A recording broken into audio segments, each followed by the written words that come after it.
আজ এখনো অবিনাশবাবুর বাড়ি যাসনি কেন? বাবু আজকে রায়পুরে একটা সংবর্ধনা অনুষ্ঠানে গেছেন, আমি অসুস্থতার বাহানা দিয়ে যাইনি আর কি। যাসনি কেন? সেই একই বৈঠকে ওই রাজনৈতিক আলাপ ওসব ভালো লাগে না কলা, তাই যাইনি। আজকে একটু এঁচড় কিনবো বুঝলি। এত ভালো ভালো সবজি রেখে এঁচোর? আরে তোর বৌদি এত ভালো এঁচড়ের ঝোল রাঁধে, একবার খেলে মনে হবে অমৃত খাচ্ছিস। ও, ভালো সবজি বা মাছ মাংস কিনবার টাকা পয়সা নেই বলে এসব যতজন নাটক করছে। কিরে দাঁড়িয়ে আছিস কেন? চল। হ্যাঁ চল চল। বেলা হয়ে গেল, বাড়ি ফিরে তাড়াতাড়ি গিন্নিকে রান্না সেরে ফেলতে বলতে হবে। হ্যাঁ রে, নীলিমা এখনো বাপের বাড়ি থেকে ফিরছে না কেন বলতো? আর কি বলবো দাদা তোমাকে, আমার ভুল হয়েছে ওকে বিয়ে করা, বুঝলে। এভাবে কেন বলছিস? আর কি বলবো বলো। তুই গিয়ে বুঝিয়ে শুনে নিয়ে আয়। যতদিন না আমার ব্যবসার জন্য নগদ 1,00,000 টাকা আমার শ্বশুর দিচ্ছে, ততক্ষণ আমি ও বাড়িতে পা রাখবো না। তোর শ্বশুর গরিব লোক, এত টাকা অত কিছু আমি জানি না, বিয়ের সময় আমায় যেমনটা প্রতিজ্ঞা করেছে সেই প্রতিজ্ঞা তাকে পূরণ করতেই হবে। আচ্ছা আচ্ছা শান্ত হ, চল বাজার সেরে নি। ও কি যে গরম পড়েছে না। সবই তো শুরু মা, সামনে আরো বেশি গরম পড়তে শুরু করবে। তার রান্না বান্না কি আজ আর হবে না নাকি গো? খিদের চোটে যে পেটে ইঁদুর ছুটছে। আজ আপনার ছেলে একটু দেরি করে ফেলেছে বাজার যেতে, ও বাজার নিয়ে এলেই আমি রান্না শুরু করব। সেই কখন ও ফিরবে বাজার নিয়ে, আর কখনই বা রান্না করবে গো? ও গেছে প্রায় আধ ঘন্টার বেশি তো হয়েই গেল, চলে আসবে এখনই। ও বাপু, একে তো এই গরম, তার উপরে খিদের জ্বালা, কি যে করি। আপনার তো শরীর ভালো নয় মা, আসুন কিছুক্ষণ শুয়ে থাকবেন, আমি হাত পাখা দিয়ে বাতাস করে দিচ্ছি। খুব ভাগ্য করে তোমার মতন ছেলের বউ পেয়েছি, বুঝলে বৌমা। আমার ছোট ছেলের বউটা যা অলুক্ষুনে। থাক মা, এভাবে বলবেন না, সেও তো আপনার ছেলের বউ। সেটাই তো আমার দুর্ভাগ্য, আমার ছেলেটাকে 1,00,000 টাকার আশা দেখিয়ে বিয়ে দিয়েছে, আর এখন। থাক না মা, চলুন একটু ঘুমোবেন, চলুন। হ্যাঁ চলো, রান্নার তো ঠিক নেই, কিছুক্ষণ তবে বিশ্রামই নি।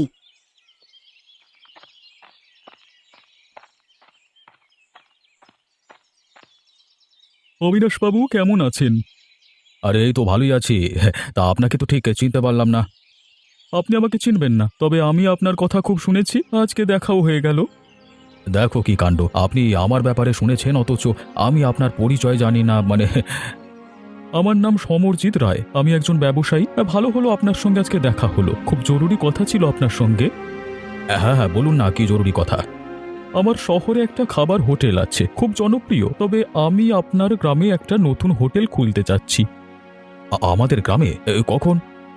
ইচ্ছে আছে খুব শীঘ্রই, যদি আপনার অনুমতি থাকে। এতে অনুমতি নেওয়ার কি আছে, এ তো খুব ভালো প্রস্তাব। আরে আমাদের গ্রামে এমন একটা খাবারের হোটেল হোক, আর আমরা আমাদের বহুদিনের ইচ্ছে। বেশ, তাহলে আমি কাল বা পরশু আপনার বাড়ি এসে বিস্তারিত কথা বলবো, আর পুরো কাজে আপনার সহায়তা পাবো বলে আশা করছি। অবশ্যই, যা যা সাহায্য লাগবে শুধু আমাকে বলবেন। আর কালকে আমার বাড়িতে আপনার আমন্ত্রণ রইল, কেমন? বেশ, বাকি কথা সেখানেই হবে, চলি কেমন? ঠিক আছে ঠিক আছে, আসুন।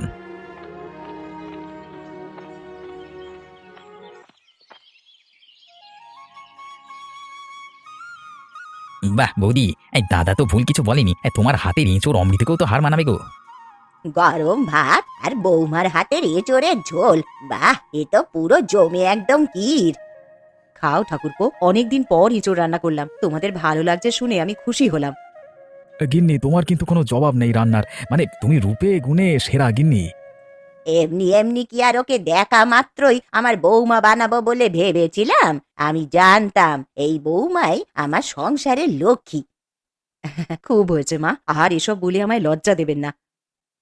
যত সব আদি খেতা, এই গরিব হাবা গোবা গোপালটা এত পেলো, সুদর্শনা বউ, আর আমার কপালে চুললো ওই নীলিমার মতো অলক্ষণে অভাগামী। এটা একই বলে কপাল। এ মাসের মাইনেটা পেলে একটা কাতলা মাছ নিয়ে আসবো, বুঝলে গিন্নি? হ্যাঁ হ্যাঁ জানি, তোমার তো আবার ওই দই কাতলা পেলে আর কিছুই লাগে না। এই তো ঠিক মনের কথা বুঝে গিয়েছো। আর কদিন পরেই মাইনে পাবো, তারপর একটু জমিয়ে কাতলা মাছ খাবো, কেমন? বেশ, আপাতত এখন এই এঁচোড়ের ঝোলটা একটু বেশি করে খাও তো।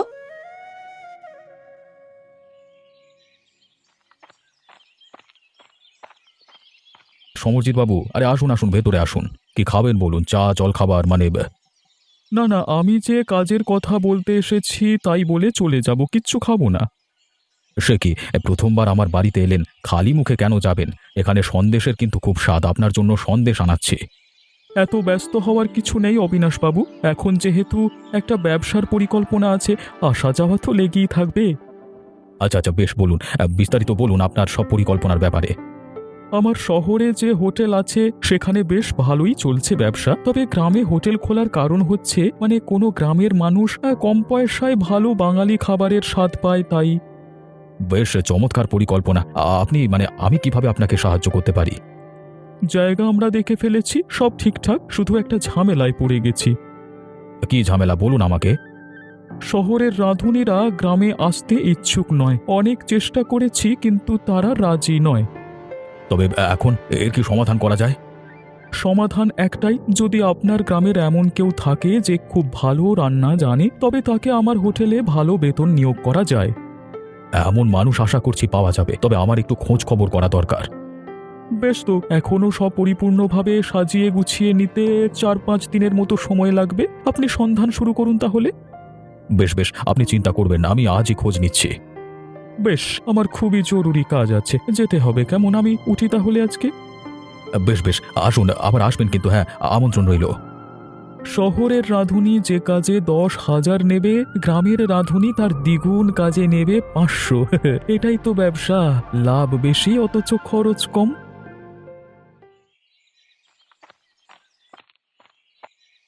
কি হলো বাবা, তুই এখানে বসে আছিস কেন? কিছু ভালো লাগছে না মা। বুঝতে পারছি তোর অবস্থা। বউ চলে গেল আজ 1 মাস, মন খারাপ হওয়াটাই তো স্বাভাবিক। উফ মা, আমি ওর জন্য মন খারাপ করতে যাবো কেন শুনি? তবে কি হয়েছে? আরে তো আমার মন খারাপ হওয়া উচিত মা। আমার ওপর? সে কি বাবা, আমি আবার কি করলাম রে? কি করবে তাই বলো? আমার সঙ্গে তুমিও ঘোর অপরাধ করেছো, অন্যায় করেছো। এসব তুই কি বলছিস বাবা? আমি কি অন্যায় করেছি তোর সঙ্গে? তুমি তোমার ওই হাবাগোবা বড় ছেলের জন্য এই লতার মতো সুন্দরী গুণী মেয়েকে বউ করে এনেছো, আর আমি আমার জন্য আনলে ওই অভাগী নীলিমাকে। আমি কি আর তখন বুঝতে পেরেছিলাম রে বাবা যে নীলিমা এত অলক্ষণে হবে? ব্যবসার জন্য 1 লক্ষ টাকা দেবে প্রতিজ্ঞা করেছিল, অথচ এখনো অবিনাশবাবুর গোলামি করতে হয়, একটা পয়সাও দিল না। তুই চিন্তা করিস না বাবা, যদি ওই মেয়ে টাকা না দেয় তবে তোকে অন্য কোথাও সুন্দরী আর বড় লোকের মেয়ে দেখে আমি বিয়ে দেব। তোমাকে এটা করতে হবে না, আর 1 মাস দেখবো, যদি ও টাকা না নিয়ে ফেরে তবে আমি নিজে অন্যত্র বিয়ে করে নেবো, ব্যাস। আচ্ছা বাবা, আর 1-2 মাস দেখ। আর আমি বলে রাখলাম, যদি আমার ভাগ্যে সুখ না জোটে না, আমি কিন্তু অন্য কাউকে সুখী থাকতে দেবো না, ঠিক আছে?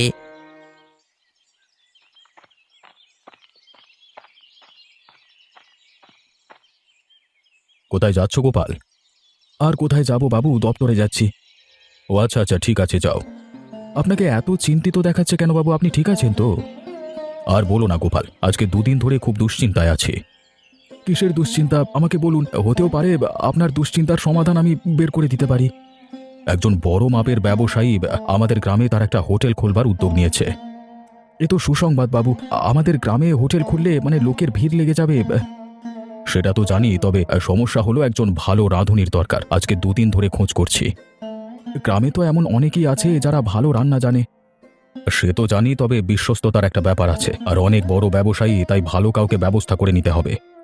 বাবু বলছিলাম কি, আমার গিন্নিও খুব ভালো রান্না জানে আর বিশ্বস্ত অনেক। আপনি বললে তোমার বউ পারবে? এমন হলে তো খুবই ভালো হয়, আর তোমাদের মতো বিশ্বস্ত এই গ্রামে অনেক কম মানুষ আছে। আপনি বললে আমি গিন্নির সঙ্গে কথা বলবো। বেশ, তুমি তাহলে কালকে বৌমাকে নিয়ে একবার আমাদের বাড়িতে এসো। ঠিক আছে বাবু, আমি আসবো।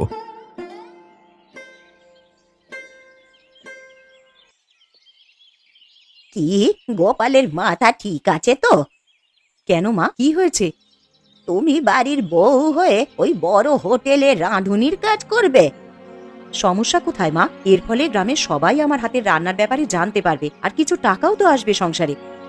এরপরে লোকে বলবে আমার বাড়িতে বউয়ের কামাই করা টাকায় সংসার চলে। লোকের কথায় কিচ্ছু যায় আসে না মা। আর অবিনাশবাবু নিজে আমাকে নিয়ে কাল তার বাড়ি যেতে বলেছেন আপনার ছেলেকে। কে?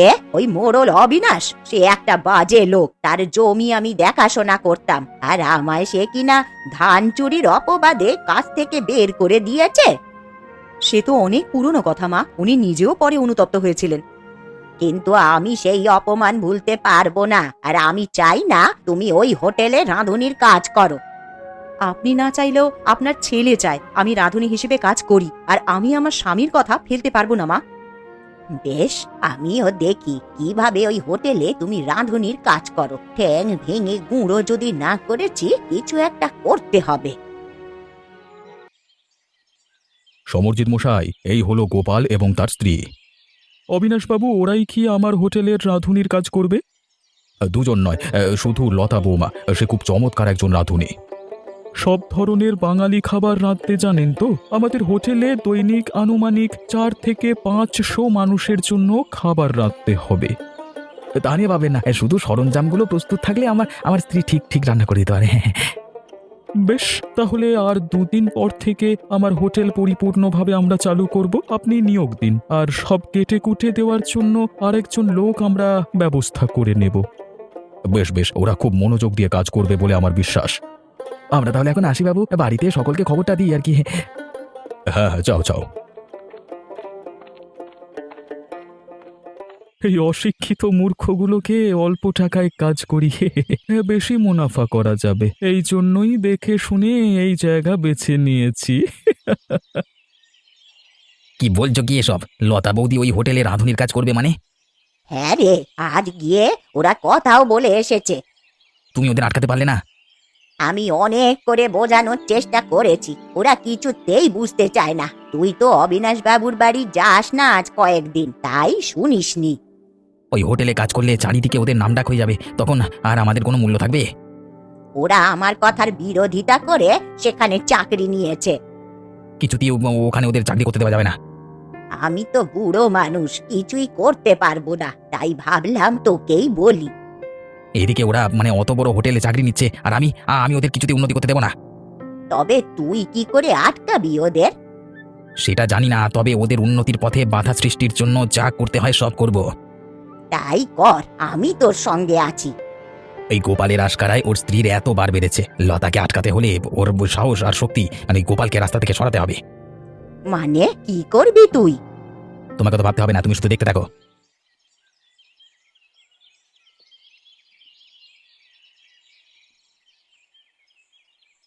কি করছেন লতা? একটা মাছের ঝোলের অর্ডার এসেছে, সেটাই তৈরি করছিলাম। তোমাকে একটা কথা বলবার জন্য এসেছিলাম। কি হয়েছে বাবু? আমার কাজেই কোনো ভুল হলো? না না, আমি বলতে এসেছিলাম তোমার হাতের এঁচোড়ের ঝোলটা আমার সব খদ্দের খুব পছন্দ করছে। ধন্যবাদ বাবু। ধন্যবাদ তো আমার তোমাকে দেওয়ার কথা। তোমার হাতের রান্না এতটাই ভালো লেগেছে সকলের, যে এখন দূর দূরান্ত থেকে লোকে আমাদের হোটেলে আসছে। আশীর্বাদ করুন যেন এইভাবেই হোটেলের সম্মান ধরে রাখতে পারি। অবশ্যই, তবে শুধু আশীর্বাদে কাজ হবে না, একটা সুখবর আছে। কি সুখবর? আমি তোমার কাজে খুব খুশি হয়েছি, তাই এখন থেকে তোমার মাইনে 1500 নয়, পুরো 2000 টাকা। ধন্যবাদ বাবু, অনেক অনেক ধন্যবাদ। মন দিয়ে কাজ করো, সামনে মাইনে আরও বাড়তে পারে। সুখবরটা গোপালকে জানিও। অবশ্যই বাবু, তিনি খুব খুশি হবেন। 25-30 হাজার টাকা লাভ করে মাত্র 2000 টাকা মাইনে। গ্রামের লোকেদের বোকা বানানো কত সহজ, বোকচন্দরের থল। কিছু ভাবছেন বাবু? না না, কিছু ভাবছি না। আমি যাই, তুমি কাজ করো কেমন? ঠিক আছে বাবু, আসুন।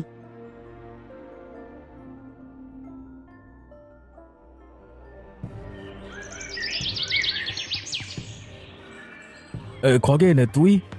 কি হলো গোপালদা, চমকে গেলে নাকি? না না, এসব কি? মানে আমায় এখানে এভাবে আটকে রেখেছিস কেন? বোকা কোথাকার, তুই এখনো কিচ্ছু বুঝতে পারলি না? কি বুঝবো রে? আমার সংসার ভেঙে ছাড়খাড় হয়ে গেছে, আর তুই আর তোর বউ মানুষের প্রশংসা করাবি, সুখে থাকবি, এ আমি হতে দিতে পারি না। কি বলছিস কি? তোর সংসার ছারখার হয়েছে, এতে আমার অপরাধ কোথায়? এত কিছু আমি জানি না, আমি শুধু জানি আমি নিজে সুখী থাকতে না পারলে কাউকে সুখী হতে দেব না। আমাকে এখানে কেন নিয়ে এসেছিস? কি চাস তুই আমার থেকে? তোর কারণে তোর বউ উন্নতি করছে, তুই ওর শক্তির কারণ, তাই আজকে তোকে মেরে ওই শক্তি আমি কেড়ে নেব। আমাকে আমাকে মেরে মানে? খগেন, তুই কিন্তু ঠিক করছিস না। আমি আমি আমি আমি তোর নিজেরই ভাই, তুই আমার সঙ্গে এমনটা করিস না। তোকে তোকে তোর মায়ের দিবি।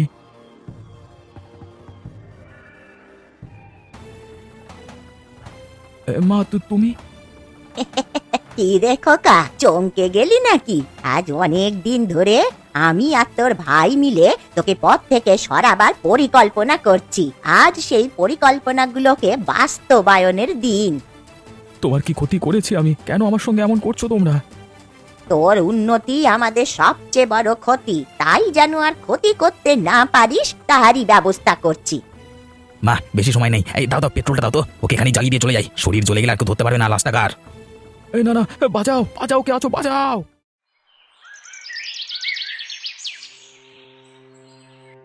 এ কি তোমরা সকলে এভাবে এখানে, আর খগেনকে এভাবে টানা হেচড়া করছো কেন? কি হলো কি? বাবু বাবু আমাকে বাঁচান, ওরা ওরা আমাকে মেরে ফেলবে বাবু। কে মেরে ফেলবে? কি বলছো কি সব গোপাল? ওগো, তোমার কি হয়েছে? মা আর খগেন ওরা মিলে আমাকে মারতে চেয়েছে গিন্নি। কি বলছো এসব? কিন্তু কিন্তু কেন? তুমি হোটেলে রাঁধুনি হিসেবে যোগ দিয়েছো, তাই তোমার আর আমার উন্নতিতে ওদের হিংসে হচ্ছিল। কি বলছো তুমি? হ্যাঁ, এই জন্য ওরা আমাকে মারতে চেয়েছে গিন্নি। বুড়ি খগেন, তোমরা খগেনের কথা না হয় বাদ দিলাম, কিন্তু তুমি মা হয়ে কি করে এমন কাজটা করতে পারলে? আর কেনই বা মানে আপনি আপনি আমায় ধান চুরির অপবাদ দিয়েছিলেন, তাই আমি চাইনি আমার ছেলের দ্বারা আপনার কোনো উন্নতি হোক। আমার হয়ে তো খগেনও কাজ করে, তাকে তো কিছু করলে না। আর খগেন, তোমার কিছু বলবার আছে? ছোট থেকে আমি গোপালের চেয়ে সব কিছুতে এগিয়েছিলাম, কিন্তু ওর কপালে জুটলো লতা বৌদির মতো সর্বগুণা সম্পন্না, আর আমার ভাগ্যে তাই আমি হিংসে বশবর্তী হয়ে গেছিলাম। তোমরা যা করেছো এর কোনো বিচার আমার কাছে নেই। দারোগাকে খবর দিতে হবে, তোমাদের বিচার আইন করবে। ধন্যবাদ বাবু, আমরাও আপনার সিদ্ধান্তে একমত। ধন্যবাদ আমাকে নয়, গ্রামবাসীদের দাও যারা আজ গোপালকে উদ্ধার করলো। আপনাদের সকলকে অনেক ধন্যবাদ। আপনারা সঠিক সময় না এলে আজকে আমি আর পৃথিবীর আলো দেখতাম না। বৌমা, তুমি গোপালকে নিয়ে বাড়ি যাও, আর আমি থানায় খবর দিচ্ছি। খগেন আর বুড়ির বাকি সিদ্ধান্ত দারোগা আর আইনের লোকেরা করবে।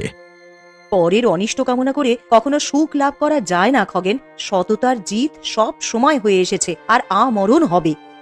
ঠিক বলেছ খগেন, বুড়ি, তোমরা এবার থানায় গিয়ে নিজেদের কর্মের পরিমাণ ভোগ করো।